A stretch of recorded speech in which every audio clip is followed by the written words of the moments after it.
All right, welcome to Digging for Wisdom. We are in the area around. There's Professor Diggs. I'm the Wizard. We are talking the talk. We're making the makes. We're talking about how that first round went because we all know when it comes to the bi-district round, most of those games are going to be swung 80% blowouts because it's just the haves versus the have-nots who happen to make the postseason. But there is a 20% chance of some games that are going to be competitive. There was plenty of them. I mean, Allen versus Louisville was a lot more competitive than I thought, and we were all at that one on Thursday. There's other competitive games as well. Went down to the wire. Dixie, tell me what you liked, what you didn't like in the area around. Allen really got pushed, and we kind of thought they would. Allen and Louisville over the last couple of years, they're not quite at the South Grand Prairie and Lake Highlands where we're getting into double digits like Canadian and Gunner do. But I mean, they've been playing each other pretty consistently for the last few years, and it's always been close. Allen, to me, though, just lacked the pedigree of a state championship kind of a finalist, a team that's going to go all the way from that sample size. And I've seen him 3 times this year. I saw him against Prosper, I saw him against Plano East, and I saw him against Louisville. Obviously, the Plano East game is a different style of a game. But Louisville and Prosper both pushed Allen, both had fourth quarter leads on them, and but they were able to overcome and be resilient. And one of the debates that we had on Twitter this past weekend was, and I feel like you are on the other side of this, where you're like, you just got to win. It doesn't matter style points at this point, just win in advance. I'm about the style points because I think your style points define who you are. And there are some teams that I think when we started to get defined on who they are, they're not what we thought they were. And one of those teams is South Lake Carroll to that end too, because I hear people talking from the Crowley Lake game like, man, if we just had, North Crowley, half of North Crowley's team, we think that game could have been a 1-score game. A lot of people came underwhelmed with South Lake Carroll, and I was a little bit underwhelmed with Allen in week 1. And there are some other as we get through the bracketology. But Allen is one of those teams that they're going to play Lake Highlands this week. Lake Highlands actually showed me a little something in a great shootout game against South Grand Prairie. First half, not so fun, but the second half was everything we would have wanted. So is Allen going to come back and maybe be a little bit more dominant? Because Allen offensive line, that seems so weird. Allen's won 16 state championships in wrestling because of their strength and conditioning program. So for them to not have an elite offensive line, even compared to Prosper, when nobody is Prosper, but even just kind of compared to good teams, they just have kind of an average offensive line, and I think that really showed up against Louisville this week. Well, their defense showed up as well. So I mean, Louisville stuck close, but their touchdown was on a gimmick play. Their other touchdown was because they got a pick all the way down to the whatever red zone, and they made a play there, made a diving one-handed catch. So the defense can carry. And the reason I disagree with you on the style points, how long are we going to carry the style points? Are you going to say that's sweet that South Oak Cliff won the state title, but they didn't show me style points, so I'm going to hang on to that till next year? I say win and reset. That's the deal. Win, you didn't play the best you wanted to. Reset that stuff and go back at it. You know what to pick from. You've seen their 10 games of work. We were all up on them for 10 weeks. Same thing with South Lake Carroll. And now because they've staggered through South Lake Carroll, I'm convinced it's because they're maybe playing a little bit down to their competition. And the Crowley fans can say what they want because they were on the losing end. They could easily say whatever they felt like to say just to make them feel better about it. The fact is they lost by 4 scores. And Allen, I just say you reset that stuff. Now you know what the problem is. You know what you got to do. You got to find a way to get my man down to throw it downfield and have confidence in players like Carter Harris to go up and get that rock and make the right plays. I mean, you had confidence in him for 10 weeks. Let's go now. But to me, it's a little bit of ad hoc thinking, Ward, because when we start going through these brackets and we start looking at scores, you're going to see a lot of 70s. You're going to see a lot of 80s. You're going to see a lot of teams that gave us what we wanted to. If we saw Aledo beat Saginaw 35-7, you'd be sounding the alarm right now. But it's because it's a team you like. Well, okay, we're just going to reset it and ignore that kind of a thing. So I think you're being a little bit disingenuous there, Wardlow. They are playing a better competition than Aledo versus Saginaw. I mean, will you admit Louisville? What about Crowley? Crowley was 3-7. But that was a 4-point win. I mean, 4-score win. Wasn't it 35-7 or more? It was 35-0. But I'm saying if we got Aledo with a similar score, you'd be worried about it, even though they played kind of the same level team relative to their classification. I don't know if I'm buying that. I'm sticking back with the Allen game where they played a team that was in your top 10 for the longest time. So I 22-15. Yes, I would have liked to see them win by 2 scores. They didn't. They had to wait to the end to win, and they keep going here. But that's my thoughts on it. Now, let me ask you, because I'm throwing this question out of left field, but I know you enjoy a good improv question. We're talking about where we were, what we did this week. This week, you got a little bit of a challenge on the show because Pat Doney wasn't there. So when Pat's on vacation or whatever, how do you deal with that? What is different about the show from your perspective? I know people always tell me when they love hearing the behind the scenes stuff with the show. Well, the main thing with me is I had to rely on different people. When you work with Pat for whatever 48 of the 52 weeks, you know what he's going to do. I know what I'm going to do. But when you have to rely on other people, it gets a little shaky. So for 7 o'clock taping, if I usually show up at 6, I'm going to show up at 5 now just to make sure names are pronounced right and what have you. Abby Bennett was our host. She did a fine job. Some of the names were a little bit tough for her, but she got through it. She handled a guest that was not as talkative as some of the other guests. That's another deal that it's hard to kind of deal with when you're talking to a new host. You're like, listen, it's sometimes you get yes, no kids, sometimes you don't. So you guys just work around it. We had a pleasant time, and that's the only thing that's really different is just trusting in other people. Same thing can go on the football field too. When a starter goes down, you just got to trust in your guy, next man up. And to be fair, names are hard for me too. Like Heath has got a guy in the car. I can't even say it right here. Like, how am I going to do that? And then we talked about how I was under the lights, and now all of a sudden I got to say Zamir. Yeah, Heath exactly. They did win by 6 scores, right? So there's your style points. There's your style points. All right, you want to take a look at some of these brackets and start going through them, Diggs? Let's do it. Through them. Let's go through it. Let's start in the North Crowley district region, that we were talking about. North Crowley struggled from the beginning, but then they really kind of cruised down the stretch. Coppell really showed us stuff against Plano, man. So their defense shut them down. And now they take on Richardson, which is actually going to be our game of the week. So before you talk about North Crowley Midland Legacy, let's talk about the Coppell-Richardson game at Standridge. Your thoughts on that one? Yeah, this was a game that we've kind of talked about for a couple of weeks. I even said on the show last week, I thought Richardson was a team to kind of keep an eye on. And I know you're probably going to be taking Richardson, and I'll be interested to hear your debate. But when I was really diving into it, we already got to see Richardson against Plano this year. It didn't fully count because of the weather delay, but that was a 50-50 game, regardless of who you consider with the winner or if you consider it thrown out. It was a very competitive, close game. Coppell and Plano was not. Coppell had 4 times the yardage that they did. They were able to shut him down. Defensively, they were able to, they gave him the donut, they gave him the goose egg. And when you look at Coppell's body of work this year, their worst game arguably was against Denton Guyer. They still scored 21.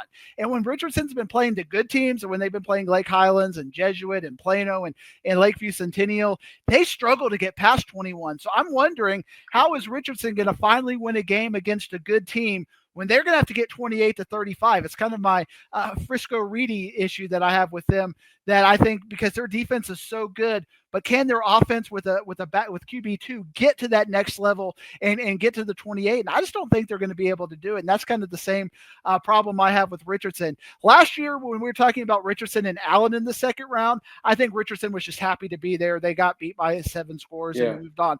They're not going to have that attitude. They're going in to win. Sawyer has been great at quarterback, and Coppell has played up and down a little bit. You remember that game against Little Elm, Braswell? That if Coppell Coppell has that North Forney syndrome to where they just kind of mess around with their food a little bit. And if they do that against Richardson, wrong team, wrong week, wrong time. But if Coppell gives me that high level of play like they did against Plano, they are the better team. I think they should win. And I think 8 out of 10 times they're going to win that game. So I got to take them. To me, it's going to come down to Richardson's offensive line. They give Lucas Sawyer some time, and those receivers are so fast and run such good routes. They're going to get open. But if he didn't have time, that's going to be a problem, which made me nervous when I saw the goose egg there. I was like, their defense is playing at a good level here. So it's going to be got a good defense, Ward. I mean, they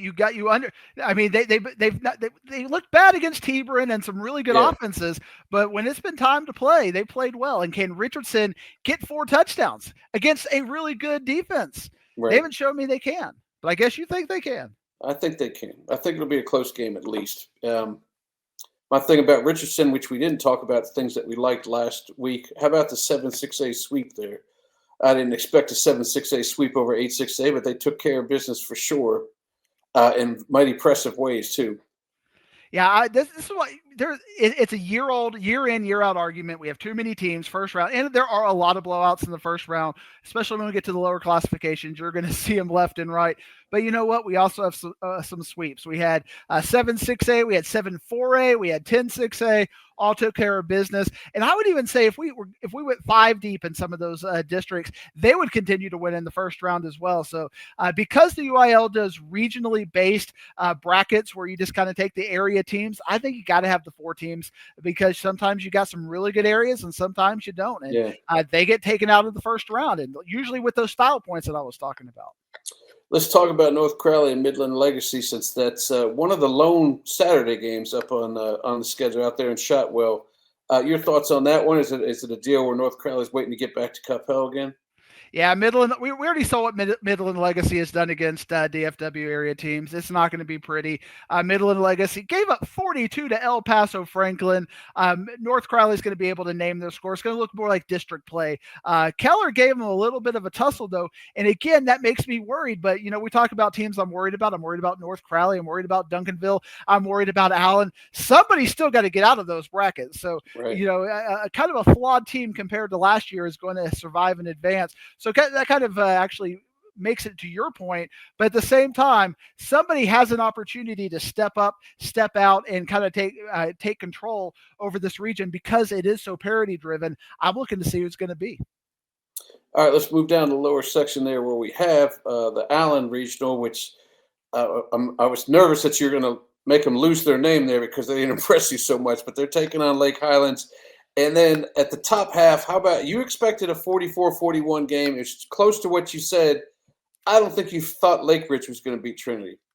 I did not. And for me, Euless Trinity is one of the most disappointing teams this year. And I think that their fan base, their coaches and players would agree. They had high expectations. We were talking them up coming into because on paper, they had John Meredith, they had JT Harris, they had a quarterback's son at quarterback, or a coach's son at quarterback. They had all of the pieces to have an amazing season. And then they got third place in their own district. And then they lost to a team Ward that was 1-9 last year, 0-10 the year before. It's like, what is wrong with this? We thought they were taking the next step up, but it was Mansfield Lake Ridge that took the next step up. So I feel like Euless Trinity really has to do a lot more soul searching than the average team, because what is wrong with Euless Trinity that they were unable to rebuild their program in such a way that the team in the first round that they played that went 1-9 the year before, 0-10 the year before that, was able to rebuild and beat them by 2 scores in the first round of the playoffs. Is it a culture thing? Is it this offense isn't working anymore? I feel like they got to look at everything, and everything's going to be on the table for Euless Trinity, because what is happening over the last 5 to 8 years is not working for Trinity anymore. And we were all waiting for this class to come through and said, okay, this is going to be where we're going to take it back to Trinity's glory. They didn't even get out of the first round, Ward. Something has got to change over there. And I don't know if we got to open it up, go air raid, offensive culture change, but it's not good because the talent was there. Yeah, it's going to be hard for them to pull back from their traditional running things, but sometimes you got to. I mean, in my Houston show, there's a team called East Bernard that only ran the wing offense for years and years. They brought a new coach in there. They turned it out, and they're still winning games running the spread. So it can happen. I mean, the offensive linemen are still going to be big. They're still going to be from Tongans, and they're going to still be able to hold the line, whether you're running or blocking or passing. So you might be right on that one. We talked a little bit about the Allen Lake Highlands game up at McKinney ISD at the beginning of the show. You're expecting an Allen to kind of pull away here. Yeah, I mean, Allen's arguably their toughest game was the first round. You look at these 4 teams, and Odessa Permian lost to Plano. We saw Allen beat Plano 56-0 earlier in the year. I think Lake Ridge, they'll be playing Lake Ridge in the regional finals. I think Lake Ridge will take care of Odessa Permian. Lake Ridge, their offense is so fun to watch, putting up 47 on Trinity. They pushed North Crowley for a half. They have all of the pieces. Deshaun Edwards, Jaden Cotton, everything we've talked about this year, and it's special team, and it's a special group, and it's a chemistry that's undeniable. I think they're going to take care of Odessa Permian, but this is still the Allen Regional. I think things are going to get a little bit slower. Now can Allen start to maybe get the style points? They got hit in the face. They can breathe and go, okay, let's get settled in and get ready for North Crowley. Lake Highlands, they're going to be good. We're better. Lake Ridge, they're going to have a fun offense, but our defense should be able to shut them down. It'll be a good test. It is the Allen Regional for a reason.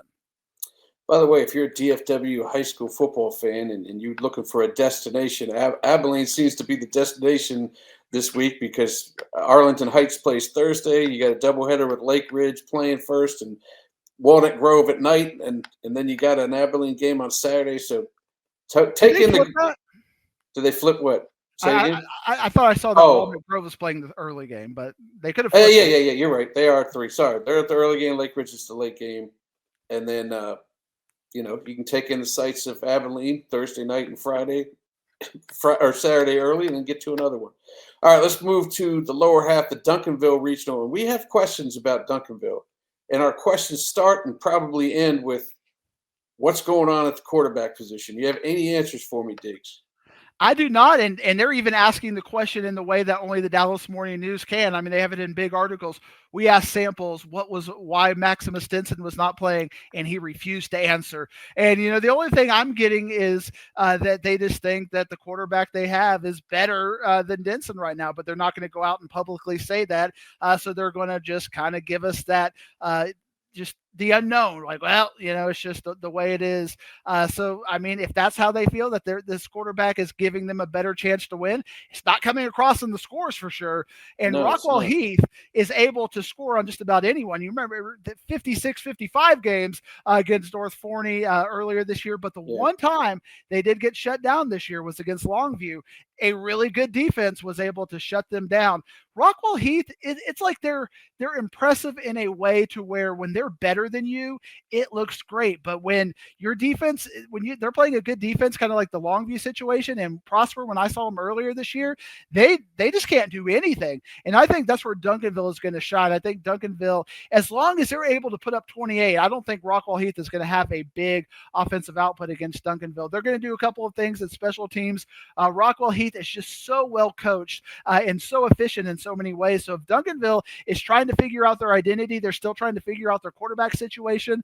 That's the window I see for Rockwall Heath to get in there and kind of maybe pull an upset. But I think Duncanville, it's going to look kind of ugly. I think it's going to be like a 35-28 kind of a game, but Duncanville should survive in advance. Yeah, a lot of sweeps they ran last week with Theus and Yancey out of the running back position or taking it on some sort of sweep situation. Rockwall Heath, and I don't think Prosper Nito ran all that much in that game. He's usually running. I know he was banged up, and he didn't need to, and they still scored 52. It helps when you have some guy named Carter Zam in there, but still, he's getting himself better, and maybe that'll help him out in this game as well. Lower half, that's going to be a competition for somebody in the second round. The Woodlands Klein Collins is a Saturday game, so whoever comes out of the Heath Rock Duncanville game that can go down there and scout that thing out because it's 6 p.m.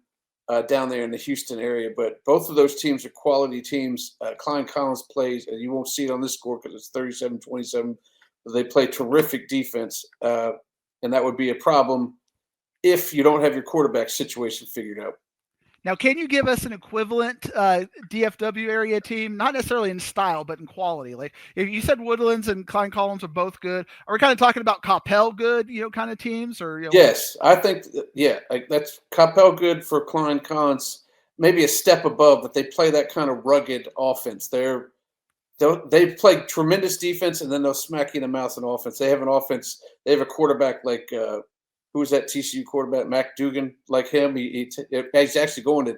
Oh no, not Klein Collins' quarterback, but the Woodlands quarterback is going to TCU. But Klein Collins has a running back or a quarterback named Shoggin that'll just rough up.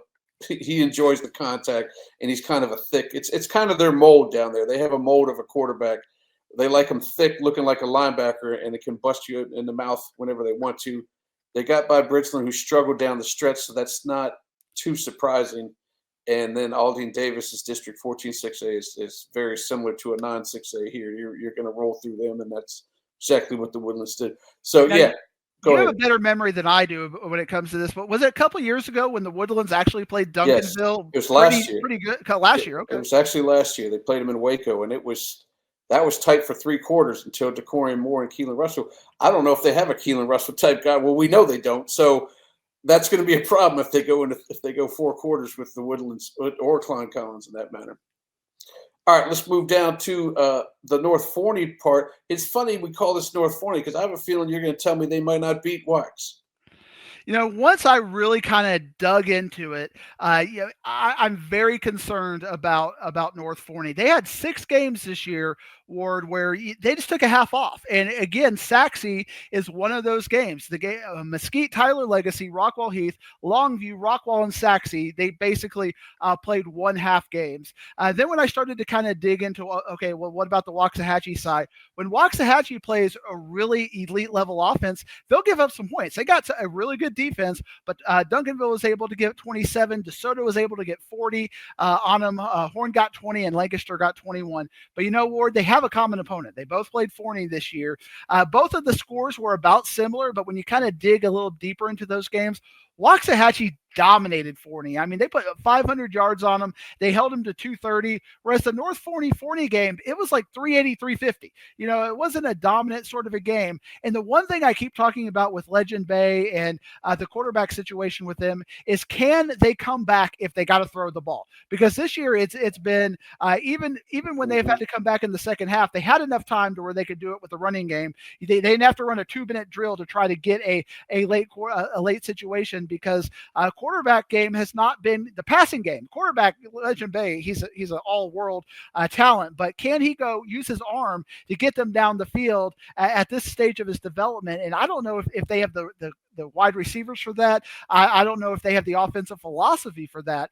So when you kind of put all of those variables together, you got the fact that North Forney will take a half off on you. You got the fact that they can't come back in the fourth quarter with the passing game. I think Waxahachie is an item 8-9 in the regular season in the rankings. So these were just 2 teams that have been right on the heels of each other all season. But once I broke it down, I got to take Waxahachie. I just think they got more talent and they're more consistent, and consistency matters. That's why I was going back to those style points. I got to see it the whole season, and that's why I'm picking against North Forney in this game. Yeah, I can see what you're saying, but how did they come back from 28 down? Because I was going to be like, if North Forney has to play catch-up, they're in trouble, but they had to play catch-up against Longview. They were down 28, and they did it. It's interesting because I feel like this is going to be a fast game. I'm going to be at this one. I think it's going to be Bay, Woodard, and Zukwu running against Furlow Strange. And I think it's whoever's running game gets them out on top, because, yes, Jerry Meyer can toss the ball, but it's not consistent this year with him like it was when he was a sophomore. It hasn't been super consistent. So it should be interesting. It's a 7:30 start. I'm expecting it to be over 10. I think it's going to be a shorter game because they're going to keep that thing running. But if they score all the time, maybe it won't be short. If we're going to be in the 50s, then maybe it won't be shorter. But by the way, you saw your boy Jaquan Snell sign this week, didn't you? Signed on the dot. Somebody's getting a great player. Holy cow. But that Waxahachie held Javian Osborne to 36 yards or something ridiculous. I mean, it was low there. And then you kind of look at Duncanville. Duncanville kind of has that same style of offense as North Forney, at least right now, because they haven't figured out their identity. But when you got a team that could do both in DeSoto, they lit them up a little bit. And I think that's the formula that you're going to need to beat Waxahachie. If you're one-dimensional, Waxahachie is going to take that one dimension away from you. In the lower half, I think we're looking at Cy Ranch advancing here. But I do not see Cy Ranch beating either one of the teams that could come out of there. Grand Oaks is new to the playoffs. They haven't been there in a while, and that's one of those teams that's happy to get through their equivalent of 9-6A district that they had to play. They got their win, and now they're probably going to bow out. So I got a trivia question for you, Ward, and I don't know the answer, so you can lie and pretend like you're good. I will lie.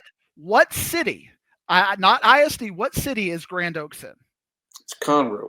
Okay, so it's actually in the city of Conroe. It's not yes. in the Woodlands or Shenandoah or some crazy side town. It's actually in Conroe. Yeah, that's a Conroe team. Okay. Now, is he lying?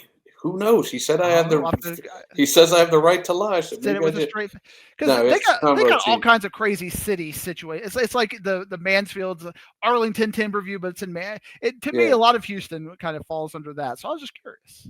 Yeah, that's the Conroe squad right there.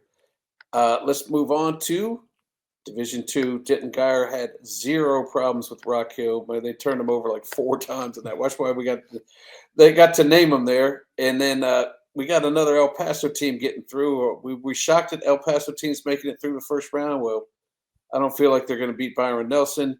And how about Jesuit? We talk a lot about this on the Friday night recap, how they've turned up the scoring here. And boy, did they turn it up against Arlington Lamar, 65. Now you kind of tell us, because last week on the warm up, if people missed it, you got to interview Coach Hickman. What was your opinion of his feel about his, not only his chances, but kind of how his team has developed from week 1 till now? That's what I was saying, because Beck Berry, he didn't play quarterback last year. I mean, he didn't start off as quarterback for Jesuit. He started off in a different position. A lot of times a lot during that interview, he talked about how he's settling in and making plays, and with his new receivers there. So he likes the progress they've made. Irving ISD schools can make you feel good regardless, but to be able to do it against Arlington Lamar, by the way, this game's at Irving. Well, I guess it's Joy and Ralph Ellis Stadium, but Irving, maybe I'll give him a little Irving flavor there to get going here. But good Lord, Diggs, that Guyer defense is playing good, and it's a little nerve-wracking for me to see how Jesuit can kind of hold Zane Rowe and Cobbs from breaking through the line and terrorizing Barry there, because he may be susceptible to some turnovers there. And to be fair, Rock Hill has a pretty bad offense. I got to see him in District 6A, and they're defense heavy. They had a very good defense, but you're talking about Denton Guyer. They have an elite defense. They kind of have the Rock Hill style, the Rock Hill physicality, but they got the Denton Guyer athletes, and that's why you kind of see this 40-0. But this is going to be one of those crazy games that I think that you see Jesuit with 65. It's going to look kind of like it did earlier in the season. They're going to struggle to get to 14. Denton Guyer is going to have a big win over Jesuit. And remember, Byron Nelson and Friendship played each other earlier this year. And Byron Nelson had no problem with Friendship. And I know Eastwood beat Friendship, but I think Byron Nelson's not going to, they beat him way worse than Eastwood did. So I still think Byron Nelson probably a solid 3-score favorite on Eastwood. But there's been a couple of times where Byron Nelson has gone out west in this second round and struggled to get going a little bit. They've won, but it takes them a while to get going with I don't know if they got the bus legs. I don't know if they need to get a different charter bus company over there to kind of get Byron Nelson a little fresher off the bus. That's why they've been playing Friendship, and that's kind of them playing chess right now. That's why they play Friendship in non-district to get ready for this, because they know that as well. Yeah, they know they're heading out that way. Maybe they stopped at a bad Buc-ee's or something like that. Who knows? All right, let's move down to this. This game's over at Stephenville. South Lake Carroll against SA Central. San Angelo Central does not have Maverick McIver anymore, which is who I hear about from Derek for years and years. He's been gone for quite some time, Derek. So relax. He's not going to be there. Prosper against Berkner. That game is at Grapevine, the Mustang Panther Stadium. Congratulations to Berkner. Hopefully, Mrs. Bryant gave out the hugs that we requested last Friday night.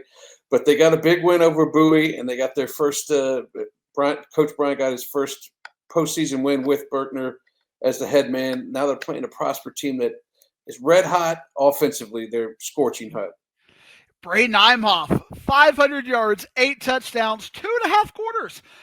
That was just an incredible performance. If we had fantasy going on, that would probably be setting all kinds of records. And even in the Gossett fantasy that we're doing right now with touchdowns counting, that would have been 700 right there by himself. So Prosper and Berkner are in just different tiers right now. Berkner wasn't even ranked at the end of the year. Bowie was 23, 24 in that area.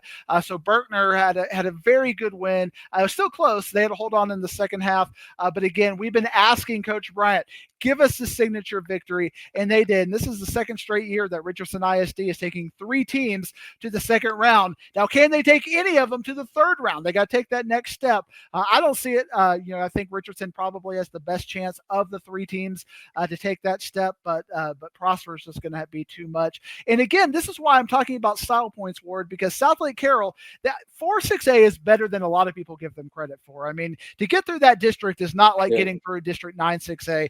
Every team is pretty good in that district, but still South Lake Carroll has not played an elite team this year, whereas Prosper at least got to play Allen. They played Westlake, who lost in the first round, and they played Rockwall Heath, who is still in the second round. So you got Prosper, who has seen that level of speed, that level of intensity, that level of game plan, whereas South Lake Carroll hasn't. So that makes me, again, a little bit worried that South Lake only scored 35, because that game they're going to have to score points on Prosper, because Prosper can score on anybody. They scored 30 on Allen, who we think has one of the best defenses in the state right now, and that was only good enough to hold them to 30. So is it going to be first one to 50? San Angelo Central, is McIver any relation to MacGyver? I don't know. Is it or McGruver? McGruver? No, I don't think so. But I just remember when my man Derek moved out there, I had to listen about that guy just about every day of the week. But for clarity, 2 big wins. Carroll and Prosper should win 5 scores, 6 scores. Name your score. And I'll give you a hint. It's probably going to be game of the week next week. South Lake Carroll and Prosper. Where would you put it at, Ward? You're the AD. You got Carroll. You got Prosper. You got to try to find the middle ground. Where would we put that? And then where would you want to put it for appropriate lighting? Like, if you got a stadium choice, like I want it at that stadium for aesthetics. But then where do you think they would realistically play? Well, I'd like to see it at McKinney ISD Stadium, but it might be too far for South Lake Carroll. So what would be a good spot right there? Because all the other ones are too small. They ain't going to do Standards. So, and they're not going to do Allen because Prosper's used to playing there. So maybe it's McKinney ISD Stadium. Your thoughts? I could see Mesquite. I felt like you're about to say Mesquite. I could see him triangulating out to Mesquite. That's big enough to hold them on a Mesquite Memorial Friday afternoon at 3 p.m. after Thanksgiving. I could see it.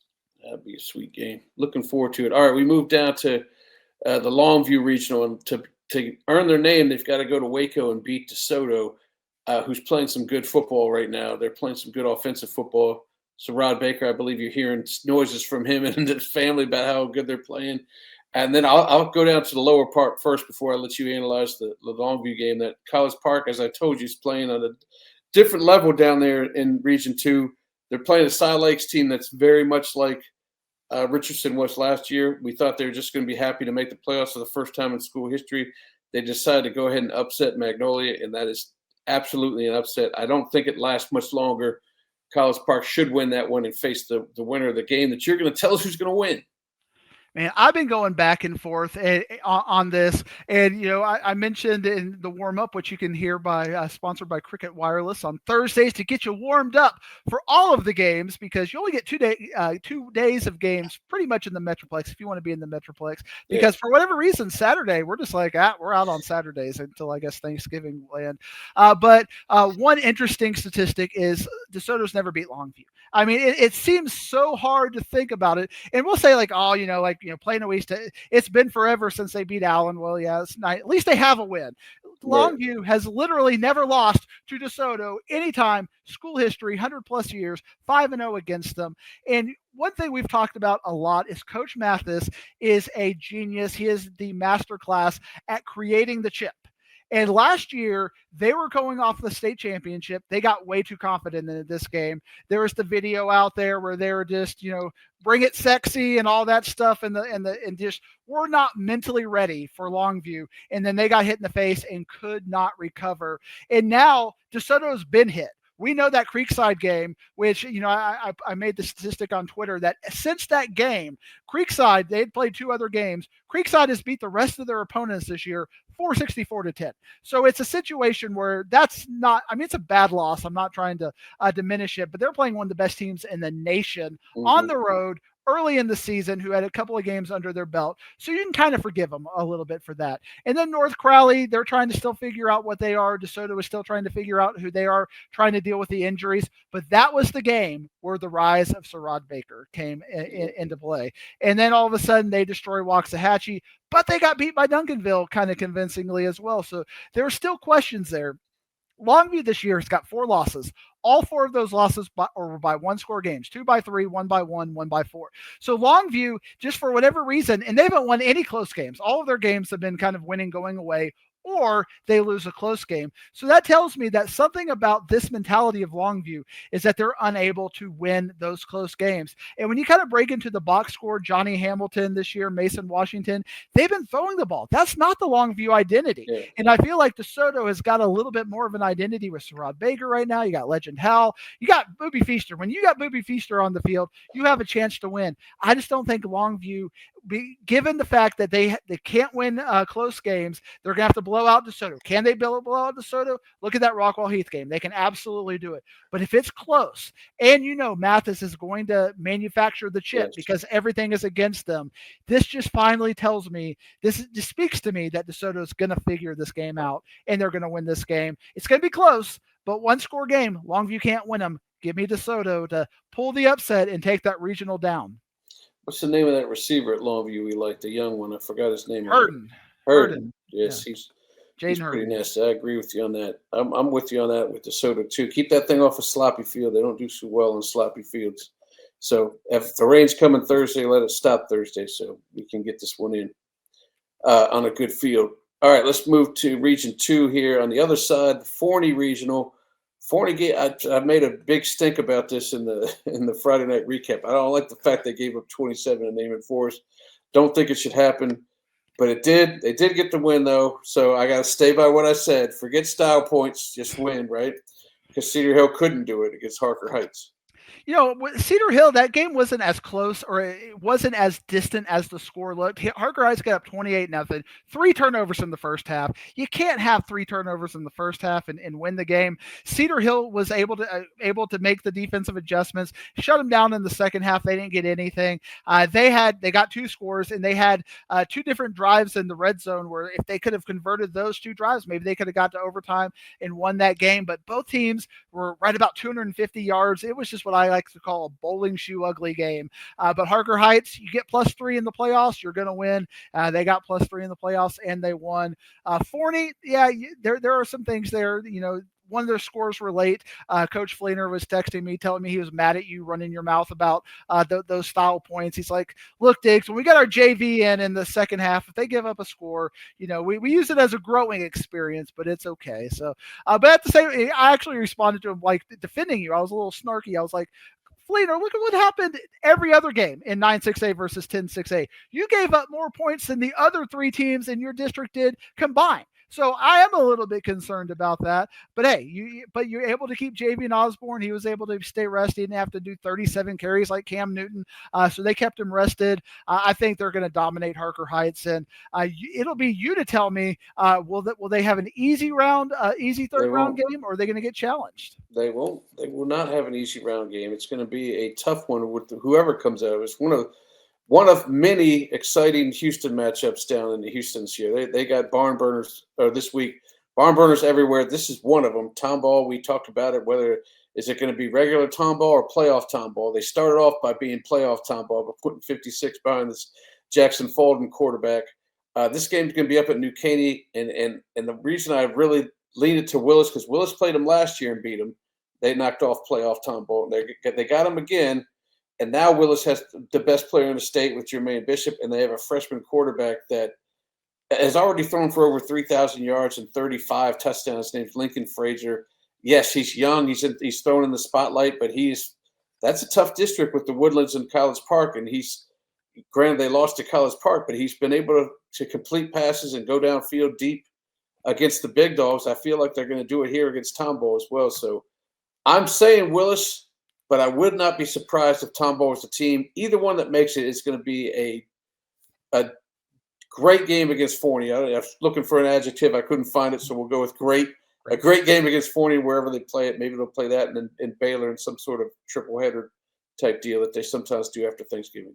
One thing I have to do when I'm doing, because I do statewide picks. If you're unaware of that, you can go to our website and I pick every single game in the state of Texas. And there's a lot that I don't know about. So, I have to kind of go on traditions and who I remember seeing in the past. And Tomball is a team that, unless they are, playing a Duncanville kind of a team, or they're playing that team like a North Shore or something, I'm going to keep picking them until they come to a DFW area school. Because I remember you talking last week that you thought Westfield is not not the Westfield when we think of spring Yes, Westfield. They were down, exactly. and this game was close, It was. 23-20. And Tomball, kind of ran away with it there. So I feel like just because of that, and the fact I feel like I see Tomball in the third round over the last 4 or 5 years more often than I don't. I'm going to take them. Yeah, they won't let you down if you don't pick against them. You pick against them, they'll let you down because they'll pull off that win. So you never know what's going to happen with Tomball. I'm still going to go with Willis in that one. Let's move on to 5A Division One, Region One, Denton Ryan Region. They took care of Chisholm Trail. Richland is having their little fun and games with 70 points again as they took out White, but they gave up 43.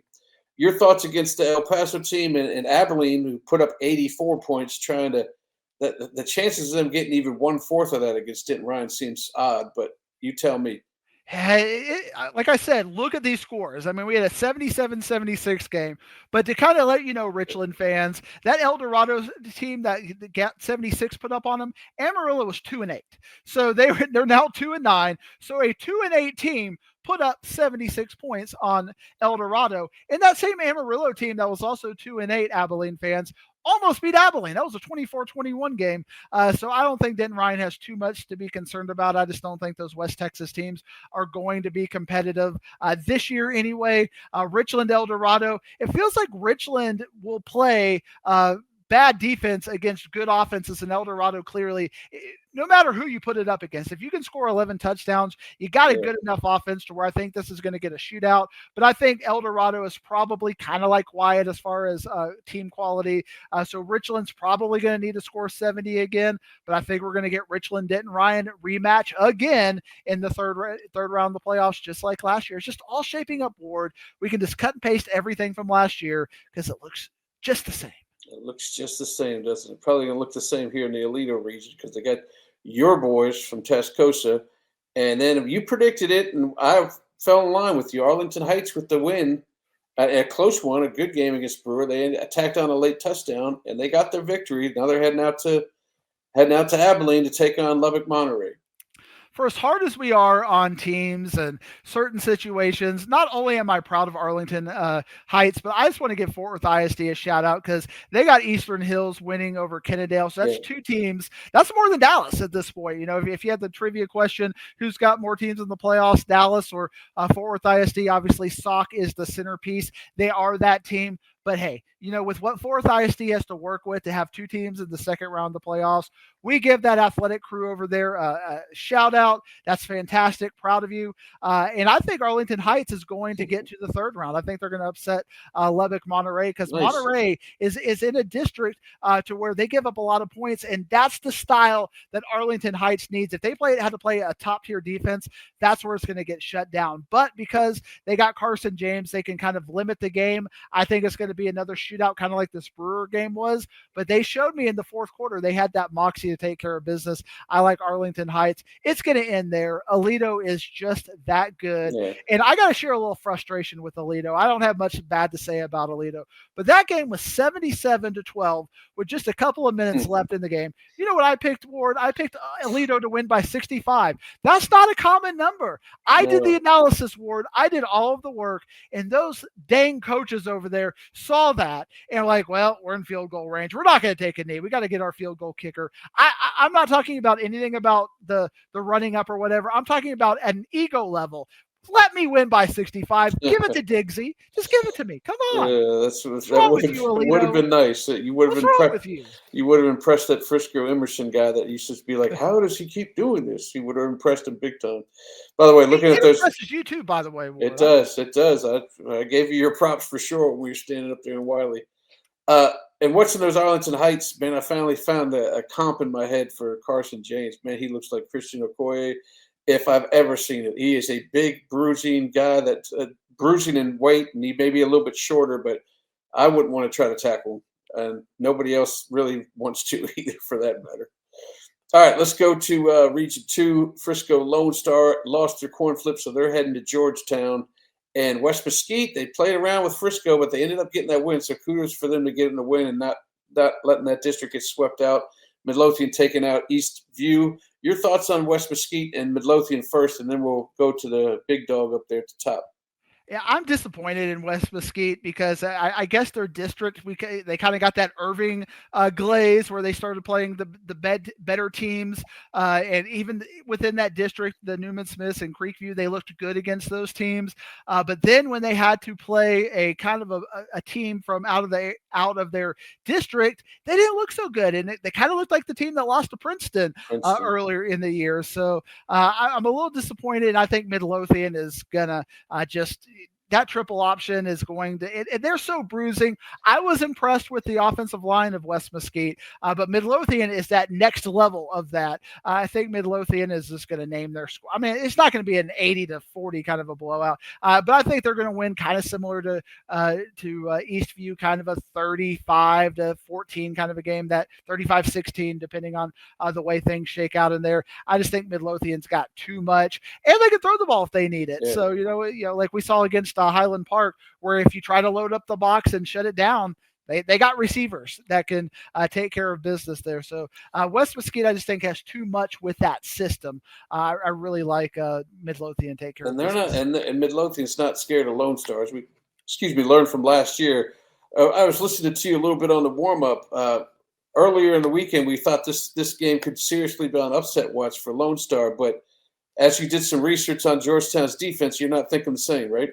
Yeah, I mean, it is on upset watch, to be clear, because Georgetown offensively is good enough to score 50-60 on them. But here are their pivotal games. They beat Copper's Cove 35-32. That's the same Copper's Cove that lost by 8 touchdowns to DeSoto this past week. Leander Rouse, they beat 35-33. They beat Lake Belton 50-40. That's the same Lake Belton that lost by 6 scores to Highland Park. And then they lost to Cedar Park 60-52. And when you look at that game against Cedar Park, they gave up 550 yards to Cedar Park, but 400 of those yards were on the ground. And now I'm thinking about Carice Hoyt, and I'm thinking about Davian Gross, and I'm thinking about the quarterback over there, Trey Wright. They can run the ball if they need to.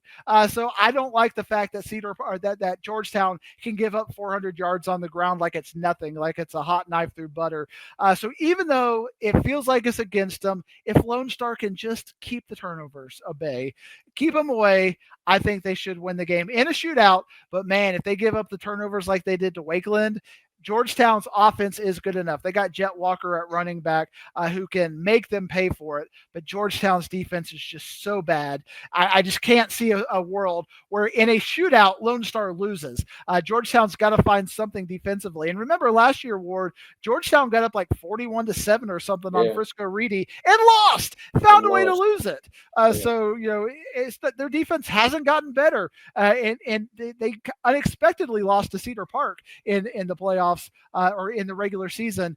That game, everybody thought Georgetown was the number 1 team, and they got dropped down to number 2 because of that loss. And I just think Lone Star, now that we've talked about them and talked about how they're on upset watch, Rayburn's clipped just that part of everything, and now they got the chip on the shoulder as well, so they got something to play for. Not that being in the second round of the playoffs isn't something to play for, but now they got haters. Now they got adversity that we manufactured for them, and now they got to go to Georgetown on top of all of that. So they got their nice little adversity window, but I think they're going to step up to it and take care of business. But man, 50, 60, it's going to be big. It's going to be a lot of points on there, isn't there?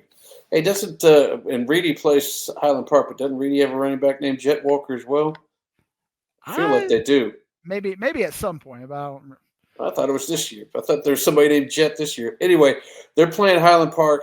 Cedar Park is going to be taking on Frisco Wakeland. I talked to Chad Cole earlier this week, and obviously he's like, listen, I'm throwing the kitchen sink at Highland Park. That's all I know to do.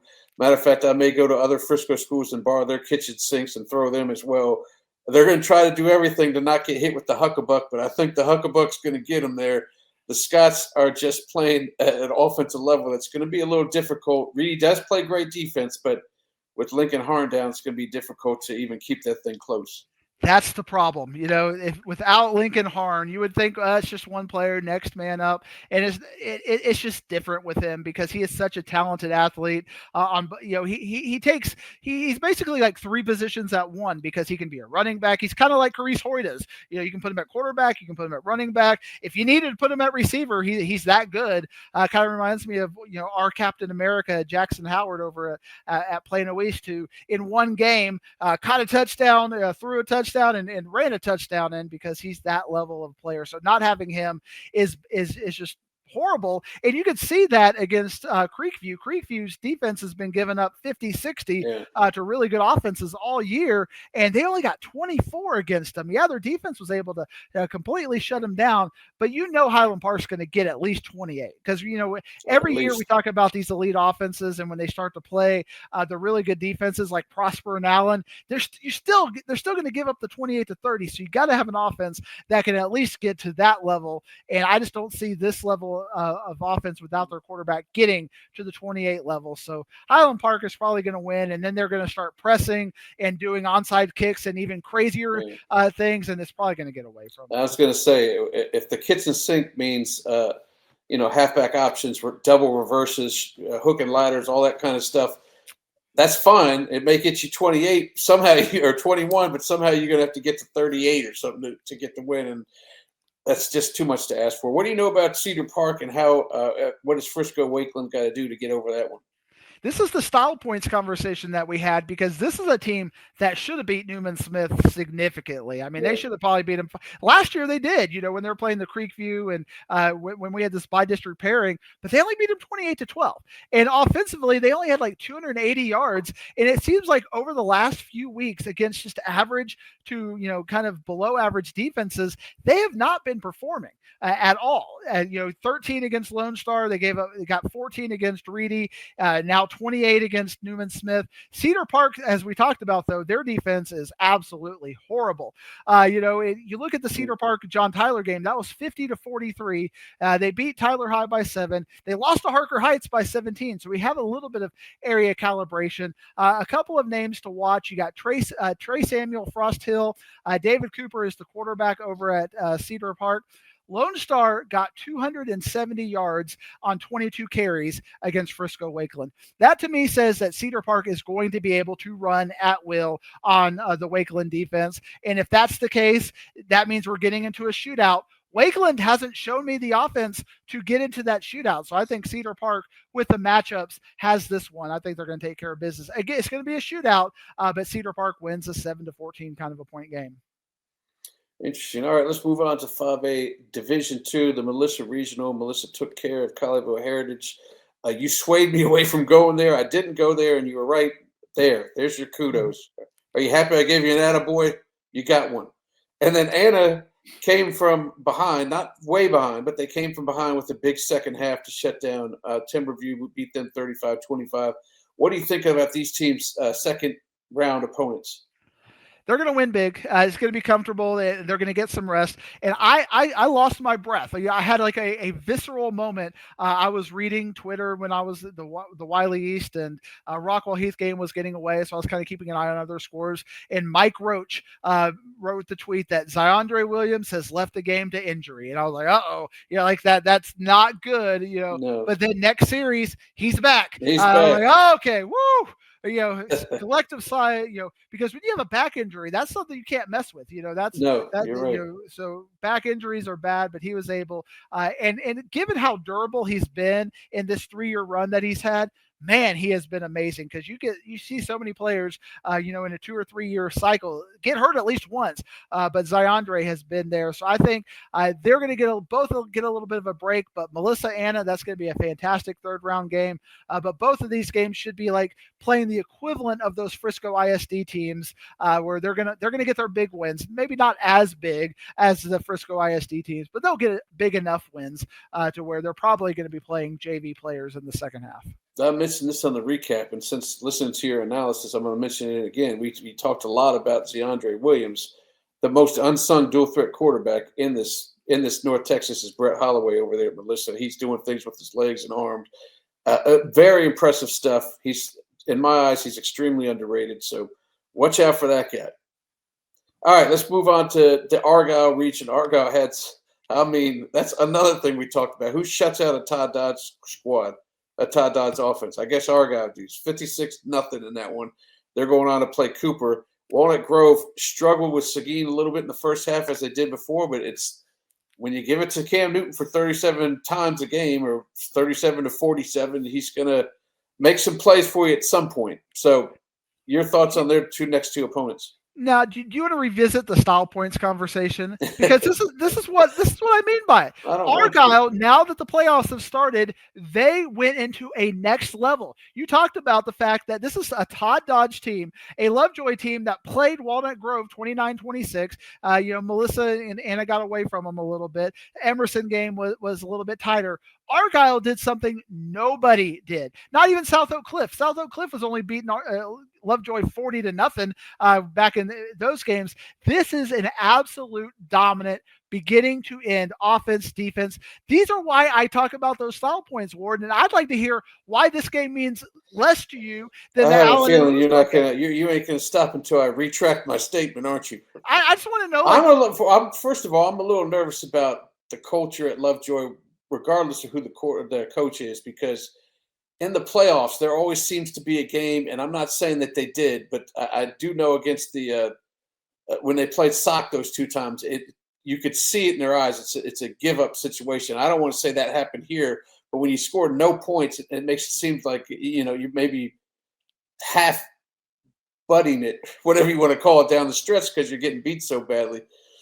You want me to talk about style points, don't you? To me, it just means I think style points look good on the positive end, but if you look back at it and you realize you've advanced and half the teams in Texas didn't advance, you be happy with that and reset and keep going. See what you got to work on. I know there's a set of people that think that Walnut Grove is going to get out of this region, and they've won a lot of close games. But Argyle won that game last year. Easily. Argyle beat Lovejoy way worse than Walnut Grove did. I think Argyle is still the favorite to get out of the region. I wish that was the regional finals. It should be theoretically because these are basically the best district winners of these four packs. But the way the region works out, the 3-4 plays in the third round. So we're going to get this in the third round. Both of them should have pretty easy wins over this week. Maybe Walnut Grove can keep Cam Newton a little healthier. They might not have to run him 37 times because, again, it's just weird dichotomy. First round hard, second round easier, third round hard. It feels like this is literally the exact same path for Walnut Grove. Didn't they play Lubbock Cooper last year?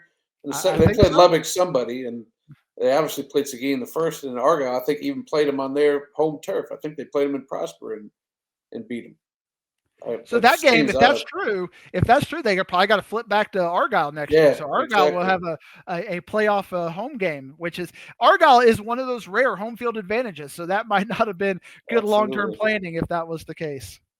Oh, goodness. I forgot about that. All right. Let's move on down to where South Oak Cliff did some things with Crandall that we kind of expected. Your thoughts against them against Mount Pleasant, and then we'll get to Terrell and Huntsville. We've talked about this before. I'm not really high on Huntsville, and I'm super high on Terrell, so I feel like Terrell's going to take care of Huntsville. They get to play that one on the big stage, huh? Oh, down there in Baylor. Yeah, that's great for them to do that. I bet David Smoke pulled some strings over there, knowing all his Central Texas connections, and he's adopted Terrell into East Texas. Okay. I don't know what map that anybody thinks Terrell is in East Texas, but David Smoke, a legend in the Texas high school football community, does. So I'll give him a little bit of the benefit of the doubt. He's wrong, but he can still have his side of doubt. South Oak Cliff should take care of business against Mount Pleasant in a big way. Obviously, if Mount Pleasant's given up 45 to Montgomery, South Oak Cliff probably going to be able to name their score against them because clearly Mount Pleasant isn't going to be able to put up 40 plus against South Oak Cliff. Terrell, what was it, 48 in the first quarter? Yeah, 48 in the first quarter. I don't even know how that's possible. They did it against Frisco Heritage too, so this is becoming a trend. Or maybe it was the first half, but clearly they're able to put up big numbers very quickly against teams, and we expected that against Seagoville, but still style points. But you were doubting if Huntsville is going to win this game, so to me, that's a quality win, and it's going to give Terrell at least a test that I don't know if that district gave them. That is true. The district didn't give them what they wanted, so maybe they'll get it here because they're going to need some sort of test before they face off against South Oak Cliff, which is going to be a game they cannot get behind it at all if they want to win. Rematch time. Texas High, Midlothian Heritage. Texas High is sitting there with the receipts in their hands, so they want to get at it. And then P&G, who lost their quarterback, is now taking on Ennis. Now, from what you know, and you may not know much about this area, but I wonder if it's a situation like Reedy where, it's 1-2 is a big drop off just because of how much he means to the team, what an athletic build that player is, or if it's a situation like South Lake Carroll where next man up, you're going to be fine. It's going to be the next D1 player who wasn't ready yet, but is going to. I don't have the answer to that. I think it's more of a Sulphur Springs situation where they're going to have to change their offense around. They could still win some games, which I think they'll win against Ennis, but they're not going to have the dynamic stuff they had when he was there. Right. And that probably will not bode well for the fourth round game, but it might get them to that fourth round. Right. If they get past Texas High, I think Texas High gets their lick back against Midlothian Heritage this week. I just have been a little bit underwhelmed with Midlothian Heritage after seeing them against Terrell. It's just they don't have the dynamic offense that they've had in the past. Good defense, but I think Texas High is going to win, get their lick back, and PNG over Ennis. And again, it's all floating like I thought it was. I think we're going to have Sauk and Terrell, Texas High, and PNG. And next week, we may not even get to talk about Texas High, PNG, because not even I am going to call any of those teams DFW area teams. Exactly. I can't get you to call your boy David Smoke up and tell him if they trade us Terrell back, I'll go ahead and give him Malakoff for life. And you won't even claim PNG, so we have nothing that we could have in this region. Nothing to talk about. All right, let's go through some 4A stuff fairly quickly. Canyon, Brownwood, West Plains, and Lampasas, your thoughts on these matchups? Everybody did what I was expecting them to. Look at West Plains, 85-0. Again. Take that, Jason Witten. It's something there. But again, we're just waiting for West Plains, Stephenville. We're just sitting here, just like, come on, Stephenville. Come on, West Plains. We're waiting for you. But it's happening. Yeah, because the other side, you got Stephenville against Stillmush, who also put up 80 points. A lot of 80 points in the first round of playoffs. If you're an El Paso team, you're getting 80 put up on you. That's the way it is. It's just the way it is. But again, none of these games were competitive. Canyon Randall should beat Burnett. I don't think Burnett's going to be able to beat Canyon Randall. So we're going to get Stephenville, Canyon Randall, and then we're going to get Stephenville. They're not going to be popular in Canyon at all after this run because Stephenville is that good. By the way, this is a good case in point for my brother. Georgetown, the basketball team, Georgetown Hoyas, they have a KJ Lewis who played at Duncanville, and he's always wondering, hey, how come when they announce him, they say from his hometown, El Paso, Texas, it's KJ Lewis. Now I have a good case in point. What would you stay in El Paso if you're giving up 80 on the football field? I don't know how much you're giving up on the basketball court. Of course, you're going to make your move. All right, let's move on to the next one, 4A Division Region 2 with Alvarado Regional. A nice couple games here, man. I'm actually looking forward to these two. They'll both be on my show. Yeah, these are both fantastic games. It's like these are regional final quality games in the second round. Panther Creek, we've talked about them being a little bit underwhelming, but they beat Carter. And I gave a fun statistic on Twitter that they beat Carter. Usually when a team plays twice, you see a little bit different. Both games were 49-7, and both games were 49-0 in the fourth quarter. And then Carter scored a late garbage touchdown in both of them. So maybe Panther Creek is back to that game, the version of Panther Creek that only lost to Salina by a touchdown. If we get that version of Panther Creek, they should be able to beat Springtown. Alvarado Sulphur Springs, we finally got the official word that their quarterback is not coming back. He had a fracture in the ankle as opposed to just a high ankle sprain. I hate that for Sulphur Springs. Alvarado's one hiccup this year was against Glen Rose. It was a 55-50 game. And what Glen Rose was able to do was able to run 500 yards against Alvarado, but no team has been able to get on their secondary, and that's how Sulphur Springs plays. I know Jackson Hare can run the ball, but can Sulphur Springs get 400 yards offensively on the ground and to cater to Alvarado's weakness? I don't think so. So I think we're going to see Alvarado. I think we're going to see Panther Creek as well. So two really good games, but these are two games that if they go the other way, I'm not going to be surprised. I got them as 60-40 games right now. I think they played last year at the Star when they made it to the third round, so we'll have to see. Send our boy over there. You know who our boy is, Neil B. Easy.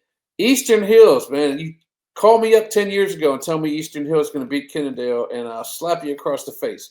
But they did it because Kennedale's been really struggling this year. Decatur took out one of our Fort Worth type darlings in Castleberry pretty easily. Decatur Paris seems like a good game. Salina Eastern Hills does not. Yeah, poor Salina. They're not going to get any kind of reps. They go from Pinkston to Eastern Hills, and they're just at a high level. They got the easier of the brackets, kind of like Allen got the easier of the brackets where, the first round may have been the hardest one. I don't know that Pinkston is the hardest one. They're going to have to wait till round 3. But Paris Decatur is sneaky good. I'm going to take Decatur just because I don't know if Paris has the depth to be able to handle the Decatur offense. But Salina should have a relatively easy route to that 4th round. All of the good teams, because they won the district, they got to put all of the tough teams in that other bracket, and they're all going to knock each other out. Alvarado, Sulphur Springs, Panther Creek, all good enough to beat Salina, but they all got to go through each other just to have one chance to go through Salina, whereas Salina has a much easier route. And if Paris pulls an upset, Salina had their way with Paris in the regular season. So, I mean, that's just the kind of the parity we're talking about in that other half of the region. Salina kind of lucked out because we know the controversies and the craziness going on. They're going to have a little bit of a reprieve getting to where the games start to pick up. Absolutely. All right. 4A Division 2, the Greenwood Regional. Greenwood had no problem there, but Eagle Mountain got a playoff win. So kudos to Eagle Mountain. Your thoughts on these 2 games? Yeah, Midland Greenwood should take care of Eagle Mountain. But remember, Eagle Mountain has had a couple of big wins this year. We're able to knock off Paradise this year, which was one of those, okay, you got our attention right there. But I think Midland Greenwood will take care of business. And Lubbock Liberty and Graham, I don't even – next. By the way, kudos to Eagle Mountain as a sports in general. They're playing for a state title this weekend in volleyball as well. All right, Brock took care of Dunbar easily, and Glen Rose is still going, but they gave up some points there against Mineral Wells. Yeah, but you know what? Eagle Mountain gave up some points to Mineral Wells. Mineral Wells is good enough to score some points. And I'm even getting it on our Instagram feed that are on our rankings still. People were complaining about me ranking Glen Rose with 5-5. But you know what? They just keep winning. And they're going to win again this week against Seminole. They're going to be in the 3rd round. Now, Brock is where it ends for a lot of teams. But again, Glen Rose was able to get it better. I mean, Alvarado not beating Alvarado, but losing to Alvarado with style points let me know that they have a chance, and they're going to have a chance against Brock. Brock kind of sleeps on them. I think that Glen Rose is going to be able to do a little bit of something with that running game. But man, Brock is, I mentioned this on Twitter, Brock just keeps winning in such an efficient, low-key sort of way that we're just not talking about him. It's like, another 49-0 win, another 56-0 win. They just keep doing it against Graham, against everybody. And I expect them to go through this region and do the same thing. Just handle their business. That's all you ask them to do. How about the Crum Athens game? That's going to be played at Hamby. Seems like these actually both seem like fairly decent games. Yeah, I think it's the end of the road for Crum, unfortunately. But, when you look at the way that their district played, Van Alstyne played Sunnyvale a lot closer than I thought they had any business to. So maybe Crum and Sanger to that end are a little bit better than I thought they would be. But, Athens beating Gilmer in the 1st round, I thought Gilmer would upset Athens. Athens was a computer favorite. But, man, Coach Harrell over there has done great with Athens. I think they're going to take care of Crum. Sunnyvale Van, this is a game that they played earlier in the year. Sunnyvale won, but didn't get the style points and then lost to Pleasant Grove the next week. They're going to need it. But Van also didn't give me style points against Center. That game was an overtime game.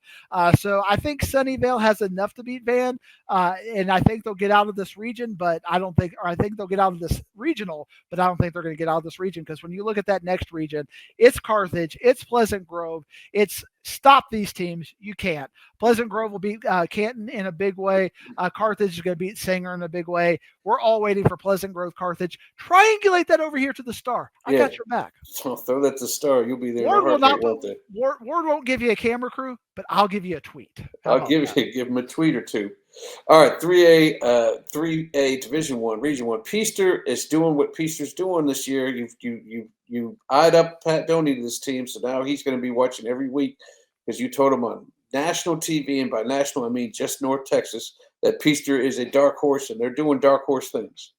Shallow Water will give them a little bit of a struggle. Shallow Water is a pretty good team, but I think Peaster will take. They won their district. I think Peaster will win a 14 kind of a point game. I think they're going to rematch against Vernon, and they already beat Vernon big a couple of weeks ago. So Peaster, still your regional. We're getting you to round 4, maybe to round 5. Maybe to round 5, he says. All right, we'll find out about that. All right, let's go to the next, the Jim Ned regional. Not a lot of DFW teams here except for Paradise, and Paradise is playing some ball, taking on Dalhart. Finally, Paradise. They spoke to our asking for style points. They gave it a little bit. I'm starting to get a little bit of confidence back in them. That Jim Ned Boyd game, that was 14-7 in the third quarter. I'm a little bit worried about Jim Ned. It's their regional, but I think Paradise, feels a little bit disrespected. They watch this show, by the way. I keep hearing from people over in Wise County. They're big fans of the old District 4-3A report. Yeah. They enjoy our coverage and they get 18 seconds. But that's just the way it is sometimes. But I see you, Paradise. Give me that kind of win over Dalhart. They should be a big favorite over Dalhart. I might give you the nod back over Jim Ned next week. He may pull an upset. He may pull you in with the upset. All right, we got Whitney and Pottsboro against Malakoff. Why is it when it comes to lower classifications, we get a lot of boroughs in there? Winsboro, Pottsboro, Jacksboro, Diggsboro. Is there a Diggsboro? That'd be pretty sweet. Wardboro? I don't know. But tell me about these games here. Pottsboro's got a really good chance against Malakoff, but I just feel like Malakoff's been here, done that. Pottsboro, they back when they were in the other region and you had all the other teams away from them, they had a couple of runs, but that last couple of years have been rough. And I think that this district pairing, they finally won the district, and I think they're going to give Malakoff a good game. I think Malakoff and Winsboro are going to have a rematch in the third round. Whitney barely beating Whitesboro, not good style points. Look. Winsboro, Malakoff, round 3, round 2, and round 3. Round 2 and round 3. Commerce and Pilot Point. Do I know anybody that's going to go to that game? I don't know. And then Gladewater's taking on Grandview. Left hand up. It must be you then. Tell me about these two. I'm excited about. I just got to go see it because I've not seen the 3A game this year. I've seen some 4A games, so I want to go check out Commerce and Pilot Point. Commerce lost to Mount Vernon in the last week of the season, but a lot of people thought that Jefferson might be able to get one up on them, and in the playoffs they came back. Won the way we expected to. Maybe it was just a hiccup. It's a young team. It's a really good team, but when you haven't won, you don't have the culture instilled where you and the lights get a little bit too bright. Sometimes you freeze. It happened to me on the studio, which y'all made me look like $1 million, by the way. I finally got to watch that. I couldn't even tell where the edit was. That it was just seamless, and that's what Commerce did. They were like, well, if Diggsy can mess up and admit to it on a podcast, we can edit it out and look great. They did against Jefferson. They should be a favorite over Commerce unless they played the way they played against Mount Vernon, because Pilot Point has a good enough offense to take care of business. I think Grandview will get there. I think we're going to have a Grandview Commerce game. Maybe that'll interest you, Ward. Maybe so. That would be interest me. By the way, they're dusting off old Ron Poe Stadium for that game too, Commerce and Pilot Point. How about that? I'm sure they have some JV games there, but they haven't played varsity there in a little bit. All right. Region 1, the Canadian District. They're taking on Coahoma. I don't even know if I'm pronouncing that right. Coahoma.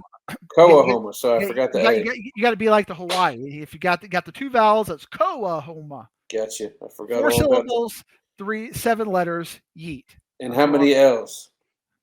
We're going to get one more today because 1 L. Canadian, this is just precursor to Canadian Wall, and it's going to be Wall. Because Wall is taking on Childress while Merkel takes on Slayton. I won't even make you talk about it, Ward. Just okay. Wall. There it is. We're waiting for Wall and Canadian. Here's another one, Dix said. Boy, you're taking 3A to the limit. He's going to be at the Holiday Leonard game. Jacksboro taking on Blue Ridge. Yeah, this again, Holiday was a team that they lost 3 straight in district after not losing anything in district, but then they beat a district champion. If Holiday can figure this thing out, then they'll get the rematch against Jacksboro. Holiday is a dangerous team, kind of like Malakoff. They're here so often. They've got their tradition, and I think we're going to see it, Holiday-Jacksboro rematch in round 3. All right, let's move to Gunner. Gunner got a big win here. Again, we said we do not feel like Gunner's going to be in AT&T, or at least if they get there, we don't think they're going to win. A little disappointed in our boys from Chitterty Leadership down there. That's the sad loss there in a weren't even really competitive. That's my number 2 disappointment. Trinity was my number 1. Trinity leadership was number 2, non-competitive. Callisburg has been playing up and down. This is Callisburg's second signature win, despite the fact that they could only get 3rd in their district or 4th in their district, I think, because there's Blue Ridge, Leonard, and Gunner. So Callisburg beat Collinsville. And now they beat Cedar Hill Trinity leadership.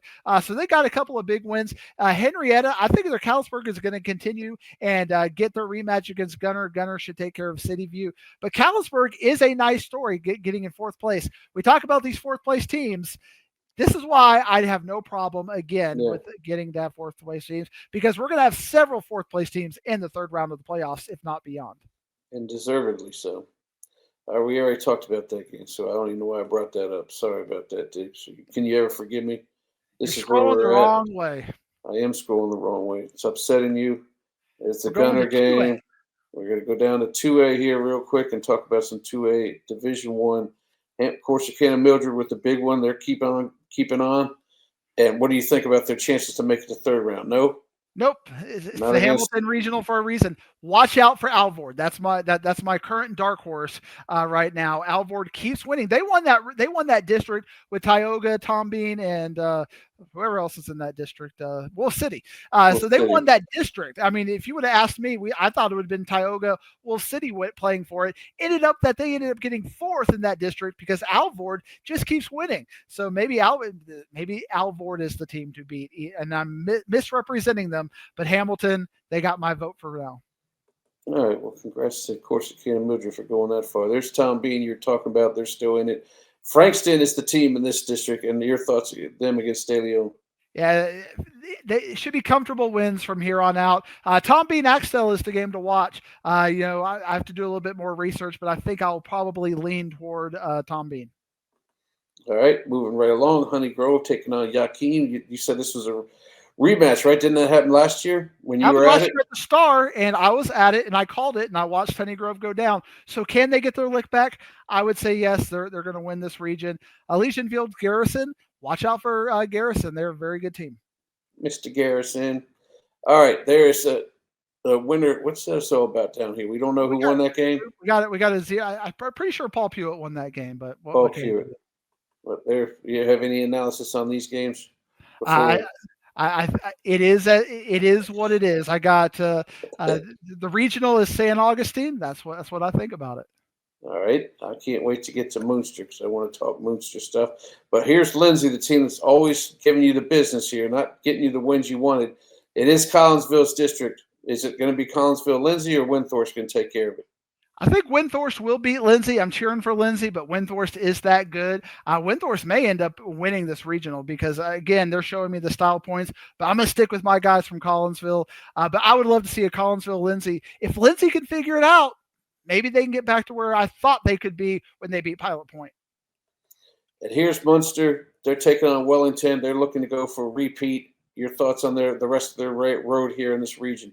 It's always got to get past Albany. We've seen Albany at AT&T. Munster was finally able to get past them. They got to AT&T. That's the game to keep an eye on, but I think Munster can do it. And finally, we got a little... Nothing else. We're done. Nothing else. Finally, we have this again. You want to look at that? No. We have a template. That's what that is a template. That's what we call a template, ladies and gentlemen. I give that to ChatGPT. I give it the brackets, and I say, make magic. And they usually do. And sometimes it doesn't, but sometimes it does. How about some six-man analysis? You know anything going on? No. Six-man? You refuse to. You won't even go watch that, will you? I got nothing, but I do got this sweet banner behind me. Yes, I love these banners. Tell me the story about them. Are you making these things, or no, my wife is making banners. She's a little side hobby of hers. So if you follow me on Instagram, you've probably seen me shout out her banners. Just like I'll give Jaden Cotton a shout out, I'll give my wife a shout out here and there. You know, it's very creative. Happy Color Co. I like the creativity of it. I liked your Halloween one as well. All right, brother, you're going to go small school. I'll go big school-ish. I guess five. I go low, you go high. That's how we do it. That's how we do it. I appreciate you joining me, Diggsy. We're going to come back again next week as we move to the after Thanksgiving deal. So that's going to be something you can look at. And I guess these come out Wednesday, so you can while you're cooking your Thanksgiving meal, if it takes you, what do we got, an hour and 20 minutes so far? takes you over an hour to cook the turkey the night before. Play the whole Preheat time. and dig for wisdom. There you go. All right, Diggs, I'll see you next week.